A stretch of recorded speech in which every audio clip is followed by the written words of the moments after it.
नमस्कार। आज हम किराएदार और मकान मालिक के जो कानूनी पहलू हैं भारत में, उन पर थोड़ी गहराई से बात करेंगे। हमारे पास कुछ स्रोत हैं जो इस पर रोशनी डालते हैं। हाँ, और एक सवाल जो बार बार उठता है वो ये कि क्या कोई किराएदार अगर बहुत सालों से कहीं रह रहा है तो वो उस जगह का मालिक बन सकता है? बिल्कुल, ये बहुत कॉमन सवाल है। तो क्या है इसका जवाब? क्या ये मुमकिन है? देखिए, एक कानूनी सिद्धांत है प्रतिकूल कब्जा या एडवर्स पोजेशन। हम स्रोत कहते हैं कि हाँ, टेक्निकली मुमकिन तो है, पर असल में ये बहुत बहुत मुश्किल है। अच्छा, ये अपने आप नहीं हो जाता, शर्तें बहुत सख्त हैं। तो ये प्रतिकूल कब्जा, एडवर्स पोजीशन, ये आखिर है क्या? और ये किराएदारों पर कैसे लागू होता है? मतलब क्यों मुश्किल है इतना? ये एक कानूनी तरीका है जिससे कोई व्यक्ति जो असल मालिक नहीं है वो किसी संपत्ति का मालिक बन सकता है अगर वो कुछ शर्तें पूरी करे। शर्तें जैसे? जैसे कि उस व्यक्ति का कब्जा लगातार होना चाहिए। निजी संपत्ति है तो 12 साल, सरकारी है तो 30 साल। 12 साल, काफी लंबा समय है। हाँ, और कब्जा खुला होना चाहिए, मतलब छुपा हुआ नहीं। अनन्य होना चाहिए, यानी सिर्फ उसी का कब्जा हो।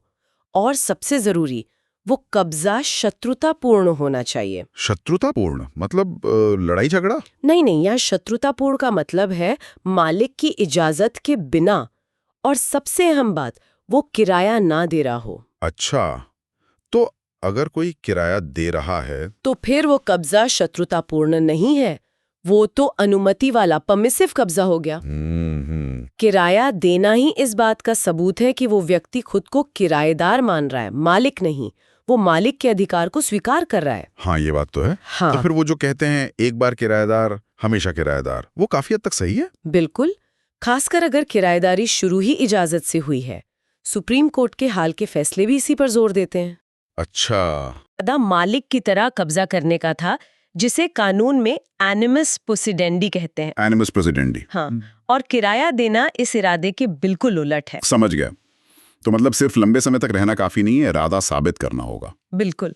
क्या इसमें कोई अपवाद भी है? मतलब ऐसी कोई स्थिति जब ये 12 या 30 साल वाला नियम लागू ना हो? हाँ है। अगर असली मालिक नाबालिग है, या मान लीजिए मानसिक रूप से अस्वस्थ है, या फिर सेना में सेवारत है, अच्छा, तो उस दौरान बीता हुआ समय इस 12 या 30 की गिनती में नहीं आता। ठीक है। और जाहिर है, अगर मालिक की अवधि पूरी होने से पहले ही कानूनी कार्रवाई कर दे किराएदार को निकालने के लिए या कब्जे के लिए, तो भी प्रतिकूल कब्जे का दावा खत्म हो जाता है। काफी पेच हैं इसमें। चलिए अब थोड़ा नजर बदलते हैं, मकान मालिकों की तरफ देखते हैं। उनके क्या अधिकार हैं इन स्रोतों के हिसाब से? मकान मालिकों के भी कई महत्वपूर्ण अधिकार हैं जो अलग अलग कानूनों में दिए गए हैं, जैसे संपत्ति हस्तांतरण अधिनियम या राज्यों के अपने किराया नियंत्रण कानून। जैसे कि? सबसे पहला तो समय पर किराया पाने का अधिकार, हाँ, वो तो है। सिक्योरिटी डिपॉजिट लेने का अधिकार, और अगर कोई जायज वजह है तो किराएदार को निकालने का भी अधिकार है। जायज वजह मतलब? जैसे किराया न देना, या रेंट अग्रीमेंट की शर्तों का उल्लंघन करना, या फिर मकान मालिक को खुद उस जगह की जरूरत हो अपने इस्तेमाल के लिए। लेकिन, और ये बहुत जरूरी है, ये सब सिर्फ कानूनी प्रक्रिया के तहत ही हो सकता है। मतलब नोटिस देना होगा, जरूरत पड़े तो अदालत जाना होगा, ऐसे ही नहीं निकाल सकते। सही है, कानून का पालन तो करना ही होगा। और किराया बढ़ाने का, हाँ वो भी, समय समय पर किराया बढ़ाने का भी अधिकार है। आमतौर पर सालाना 10% तक बढ़ाने का चलन है, लेकिन इसके लिए भी पहले नोटिस देना होता है। और नए कानूनों में शायद नोटिस पीरियड बदला है। हाँ, नए मॉडल टेनेंसी एक्ट के तहत जो कई राज्य अपना रहे हैं, अब किराया बढ़ाने के लिए 3 महीने का नोटिस देना होता है। अच्छा, और मरम्मत वगैरह के लिए घर में आना? हाँ, उसका भी अधिकार है, लेकिन पहले बताकर, नोटिस देकर। ऐसा नहीं कि कभी भी आ जाए। ठीक है, तो अधिकार तो हैं पर जिम्मेदारियां भी हैं, जैसे संपत्ति ठीक रखना, कानूनी प्रक्रिया का पालन करना। स्रोतों में 2025 के कुछ हालिया बदलावों का भी जिक्र था। हाँ, कुछ मुख्य बदलाव है। एक तो किराए पर जो टीडीएस कटता है, उसकी सीमा अब 6 लाख रुपए सालाना कर दी है। पहले ये कम थी। इससे मकान मालिकों को थोड़ी राहत मिली होगी। हाँ, दूसरा, रेंट एग्रीमेंट को अब 60 दिन के अंदर संबंधित अथॉरिटी को रिपोर्ट करना अनिवार्य है। अच्छा, ये रजिस्ट्रेशन जैसा ही कुछ हुआ? हाँ, कुछ वैसा ही। और वो किराया बढ़ाने के लिए 3 महीने के नोटिस वाली बात तो हमने की ही। एक सुप्रीम कोर्ट का केस भी था, शायद अप्रैल 2025 का। हाँ, एक मामला था जिसमें काफी लंबी कानूनी लड़ाई चली। आखिर में मकान मालिक को कब्जा वापस मिला और बकाया किराया भी।